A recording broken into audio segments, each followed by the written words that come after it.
All right, we're going to go ahead and get started tonight. Everyone, how's your week going? Everyone's week going pretty well so far. We're halfway through. This is session 4 of the class, Flesh and Spirit, taught by Mr. Dobbins, Mr. Scarborough, and myself. Tonight we will be talking about God is a spirit, or God is spirit, and the implications of that, what that means for us, applicability-wise. We're going to go ahead and dive into that. But before we do, I've asked Mr. Marshall here to lead us in an opening word of prayer. So we're going to do that before we get to Q. Okay. So Jarrell did a very good job for the first 2 sessions defining these terms, spirit and flesh, giving us an idea of what we're talking about. That's something you always want to do, is make sure you understand what you are going to be discussing and the nature of it, and that's something that we are going to continually be doing as well as we can. We're going to be getting into some theological themes, and when we do that, it can kind of get tough to kind of flesh out and understand, but we're going to do our best, and I just want to make sure that I'm not claiming to be an expert on any of this stuff. I don't think either of the 3 of us teaching this are.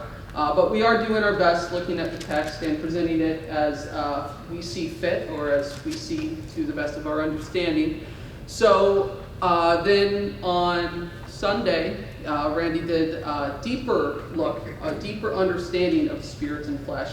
So I feel like we do have a good idea of what we're talking about when we use those terms, spirit and the flesh. But there is a distinction that I, for my part, wanted to make, because I feel like sometimes we kind of categorically, sometimes subconsciously, can think of spirit as good, flesh as bad, as flesh being inherently evil, and spirit being the good one, or the holy one. But it's a little more nuanced if you look at the biblical view of both spirit and flesh, or the physical and the spiritual. And one of the things that you will notice throughout the theme of the Bible is that creation is created by an eternal being, God in spirit. So that means that it has attributes of God. And when God creates the world, in the first book of Genesis, he even deems it good. So it didn't start out that creation or physical world itself was bad. It wasn't until later, in the fall of man, it was sin that made it so. On the other hand, you have Ephesians 2. I'm going to read a couple verses 3 through 7. In the Ephesian letter it says, "As for you, you were dead in your transgressions and sins in which you used to live, when you followed the ways of this world and of the ruler of the kingdom of the air, the spirit who is now at work in those who are disobedient." Pay attention to that there. "All of us also lived among them at one time, gratifying the cravings of our flesh and satisfying its desires. Like the rest, we were by nature deserving of wrath. But because of his great love for us, God, who is rich in mercy, made us alive in Christ. Though we were dead in our transgressions, it is by grace that you have been saved, in order that in the coming ages he might show the incomparable riches of his grace, expressed in his kindness to us in Christ Jesus." And that's primarily what we're going to be talking about tonight, is the way that he makes those incomparable riches expressed to us. We're going to be talking more about on Sunday what that means to us in our current time as Christians living in this world. But tonight we're going to do something a little different. We're going to be looking at the way that this was borne out in the Old Testament and the way he interacted with the Israelites. But I wanted to draw your attention to this. It says that there is a spirit now at work in those who are disobedient. So you have these, in the spiritual realm, you have this idea that there are good spirits and bad spirits, and we see Jesus interfacing with bad spirits or demons all throughout the New Testament. And it is possible to be living by the flesh and still doing the will, or living by the wrong kind of spirit. So I just kind of want to make that distinction, make sure we're not categorizing 2 things and simplifying it, because it is a little more nuanced than that. So moving on, I wanted to talk a little bit about God as spirit and the nature of God as spirit. That means that he has attributes and things of his character and his personality that are otherworldly or above us. And we're going to be looking at some of those tonight. And we're going to be trying to understand that even though God is eternal, and greater than us, he makes himself known in various ways, and we're going to be kind of looking at the ways that he comes to present himself in an understandable nature through stories in the Old Testament. And I think it is important to understand God's nature, because what you believe about God shapes what you believe about everything else. It shapes your entire worldview. There are people that don't believe in God, and they think that this makes them non-religious, or that they don't have a governing set of principles, but that's not necessarily true, because unbelief in God just as strongly shapes the way that you are going to deal with the world and treat those in it. There's really no such thing as somebody who doesn't have a worldview shaped by belief. So it is important that we understand God and his spirit nature, because that's going to really shape the way that we look and live our lives. I'm going to look at a verse that talks about some of the attributes of God. This is 1 Timothy 1:17. It says, "Now to him, eternal, immortal, invisible, the only God, be honor and glory forever and ever. Amen." So you kind of have a list there of some of the things that God is, and we can kind of look at them, kind of break these down. So God is infinite, meaning he exists outside of time. We have a hard time wrapping our heads around this one because we live in such a linear fashion. But God existed before us indefinitely, and he is going to exist with us indefinitely. He's immortal. That means he exists outside the flesh. He doesn't have a physical body or some sort of likeness the way that we do or think of it. And then he's also non-corporeal. This is a little different than immortal, because we think of immortal as humans and lifespan. This means that he doesn't have any tangibility. There's nothing that we can see or physically interface with that would give us the sense of God. And then it says that he's the only one. He's singular, meaning that there is just one God. We know that there are aspects of God that we call the Godhead or the Trinity. These are part of God, but they are still composing one entity, one deity, God. So any questions or comments about anything thus far? Okay. We'll go ahead and continue. There's another verse I wanted to look at here. A great verse in Isaiah 64, verse 4, gives us a little more insight into God. "Since ancient times no one has heard, no ear has perceived, no eye has seen any God besides you, who acts on behalf of those who wait for him." Now this verse is important because it tells us not only what God is, but what God does. What God does is he works and he acts on the behalf of those who wait for him, those who are loyal to him, those who want him to do good for them. And that's what we're going to be exploring tonight. Something that's interesting to look at here is that he points out, since ancient times, or you can even read that at the beginning of time, up to this point in writing this, the prophet Isaiah says, no one has heard, no one's perceived of a God who acts like this.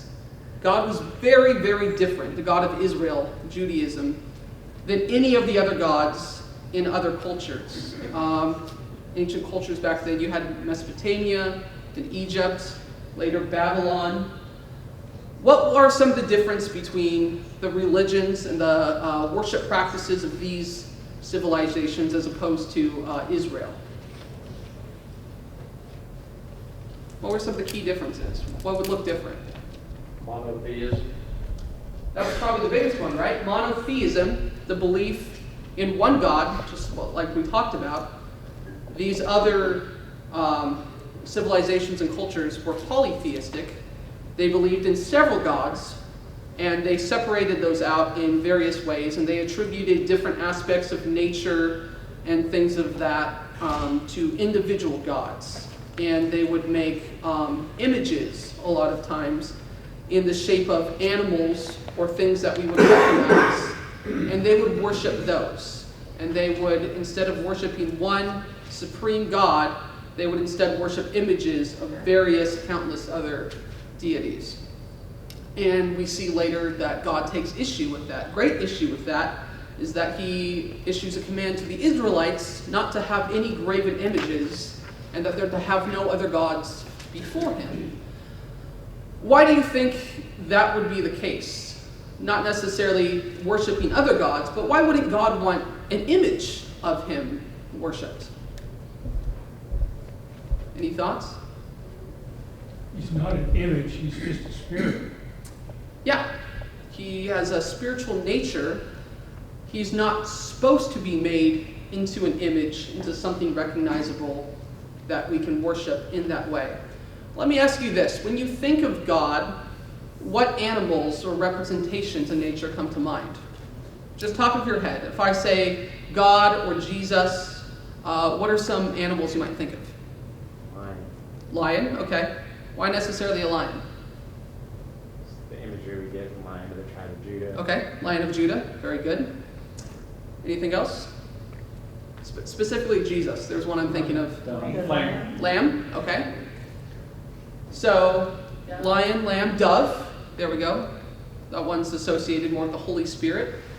What I'm getting at here is that a lion, a lamb, or a dove, or any other animal, you think of as representing one part of God, right?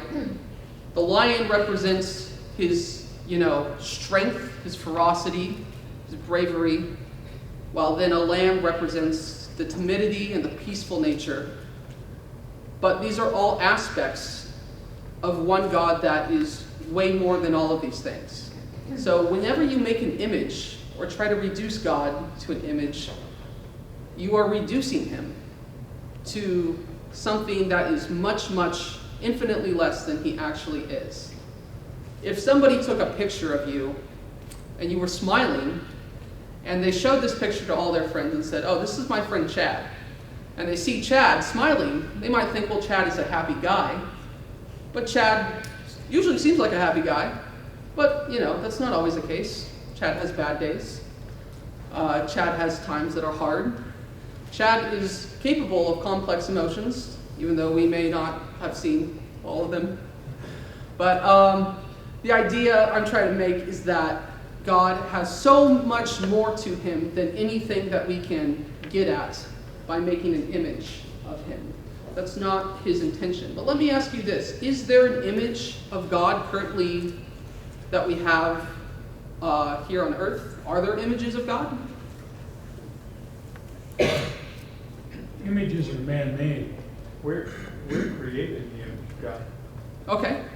So I'm not talking necessarily about man-made image, but yes, humans are made in the image of God.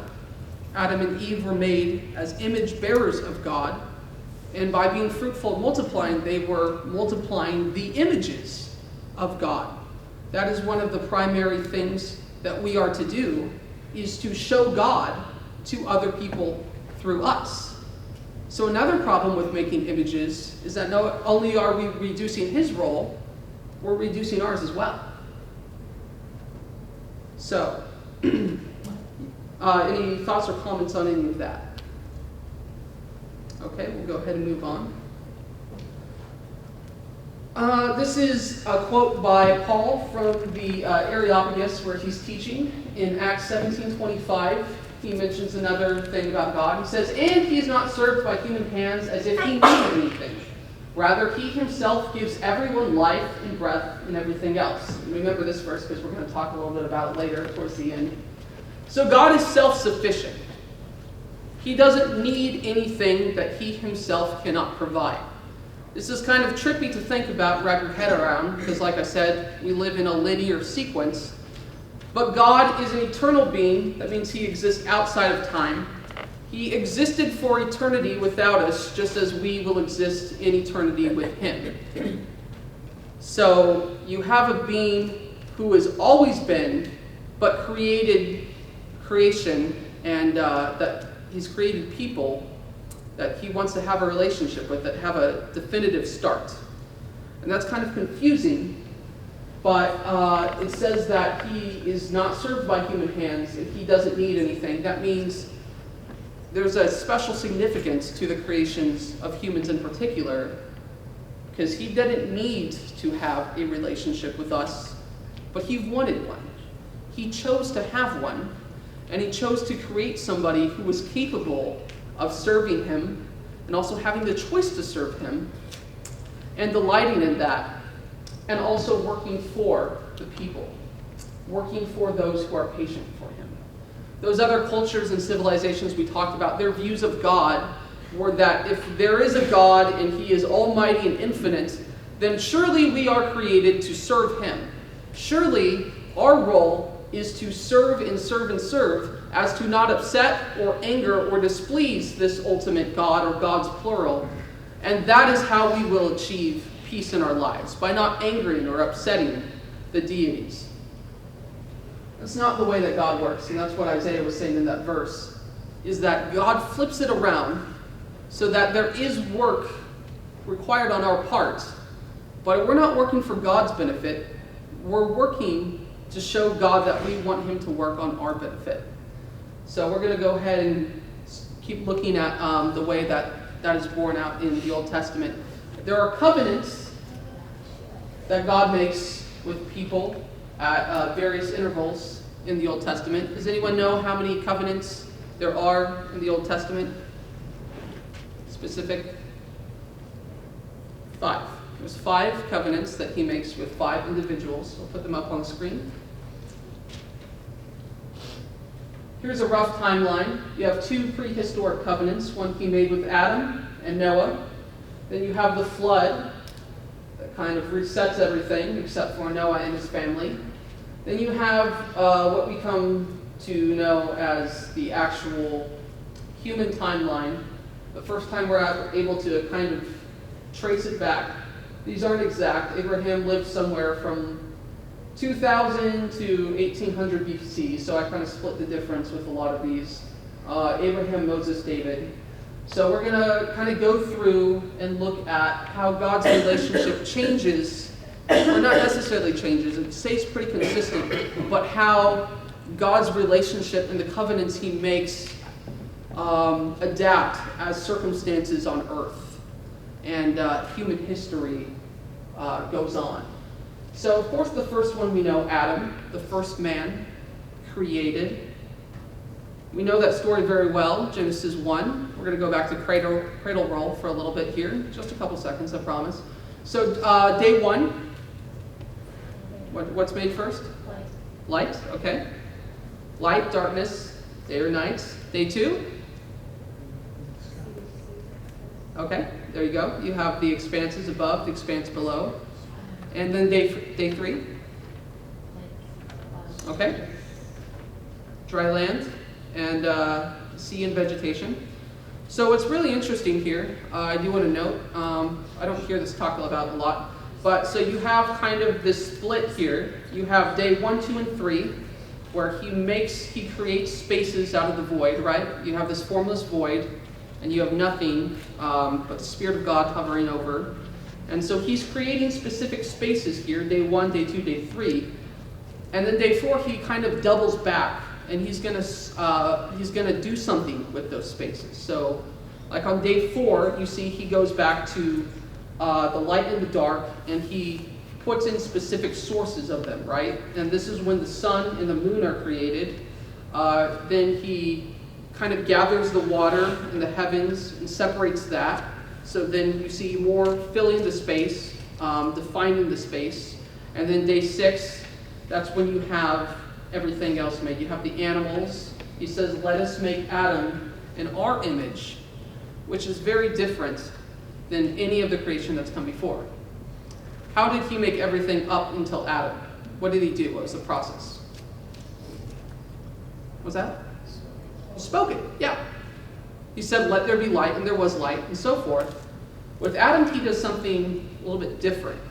It seems that he is doing something that we can think of as a physical activity, is that he actually takes the dust from the ground and breathes into Adam the what? We talked about this on Sunday.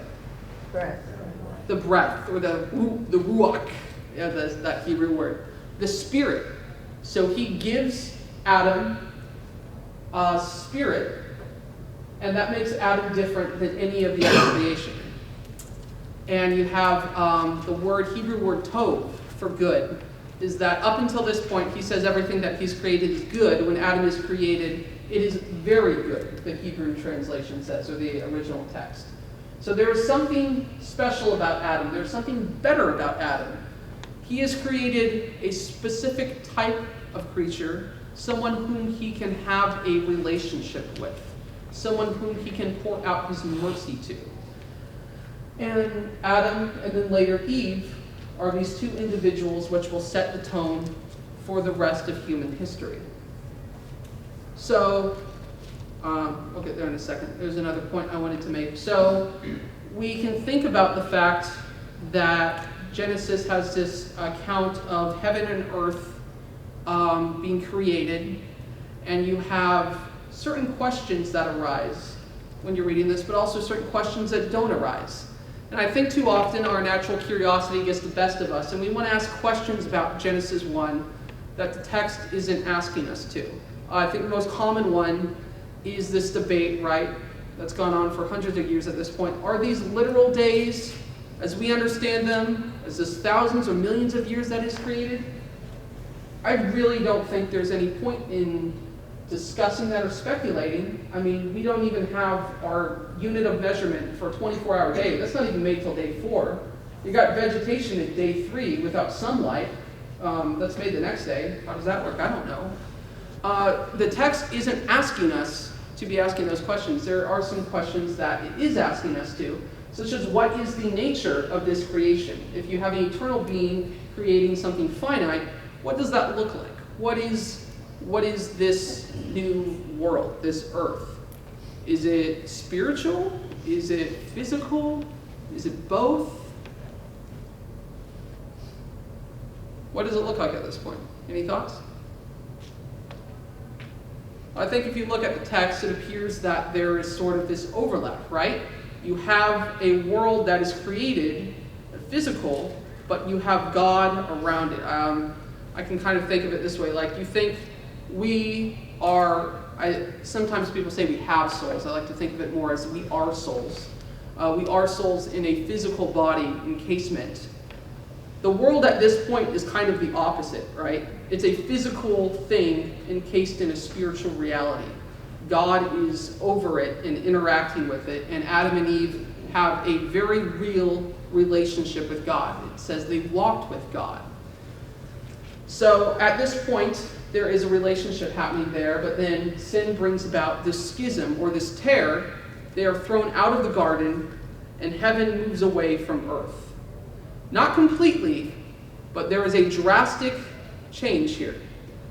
And throughout the Old Testament, there are going to be times where God says, I want to get back with my people. I want to find a way to be able to continue to have a relationship.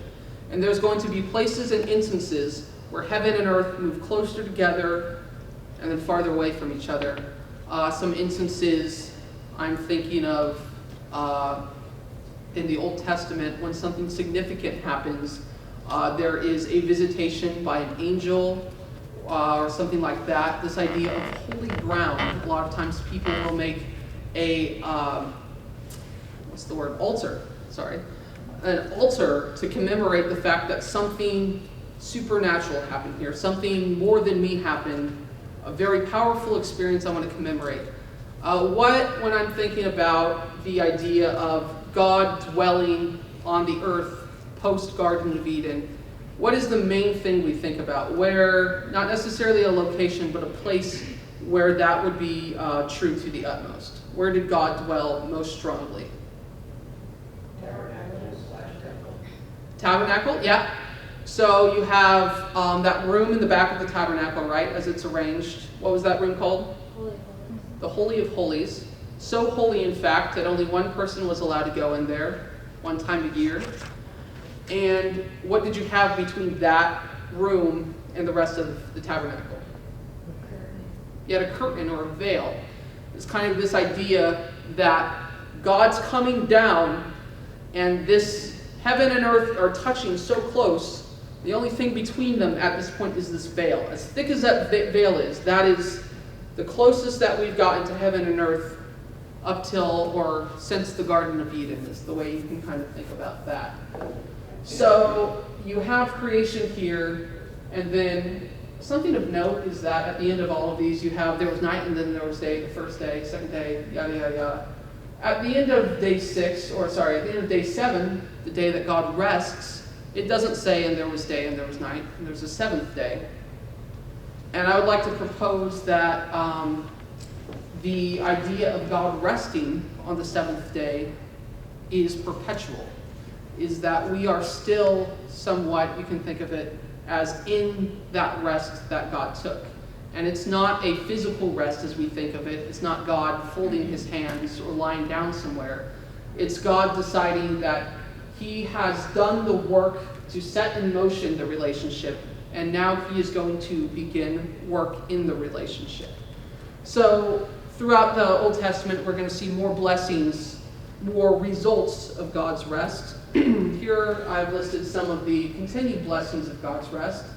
The inspiration and abiding of Seth's offspring with his spirit. The preservation of righteous Noah and his family. The call and promise made to Abraham. The deliverance of Israel from the Egyptian captivity and into a land of promise.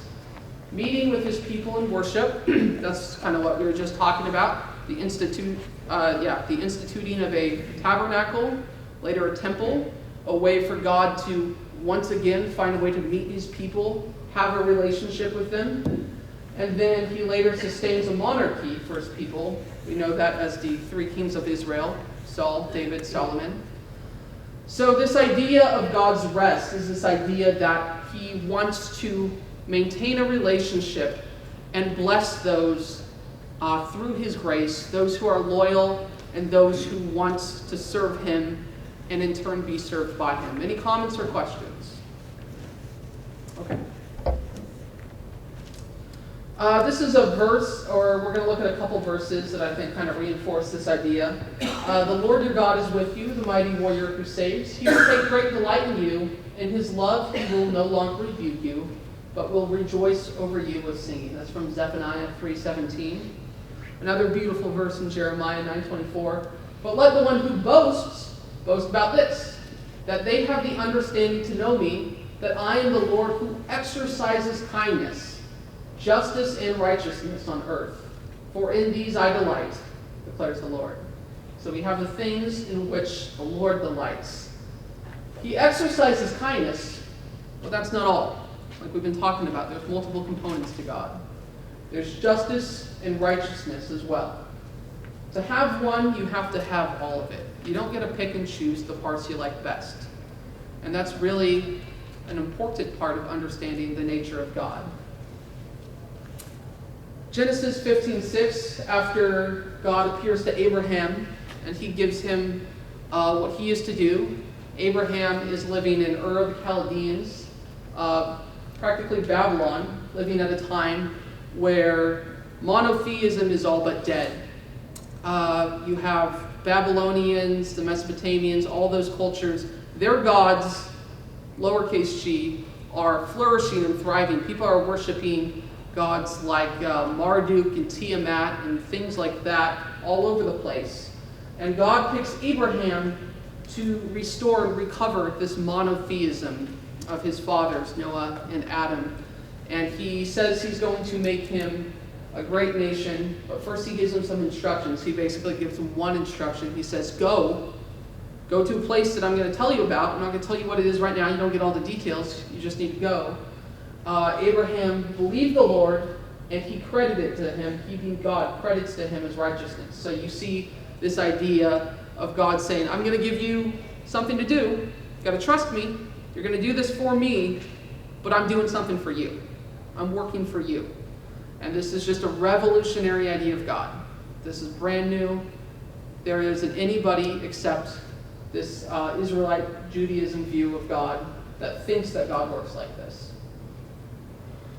Paul later expands on this. We'll talk about this in just a second when we're going to look at the next person after Abraham is Moses. And let me see, I have my notes here. Real quick, any comments or questions so far? Yeah, I'd like to ask about this. I've never noticed this before. You commented that the seventh day, it's not, doesn't have a beginning or an ending. Yeah, it doesn't conclude the way the other was. I never had seen that, noticed that before. And you're suggesting that he is in perpetual rest?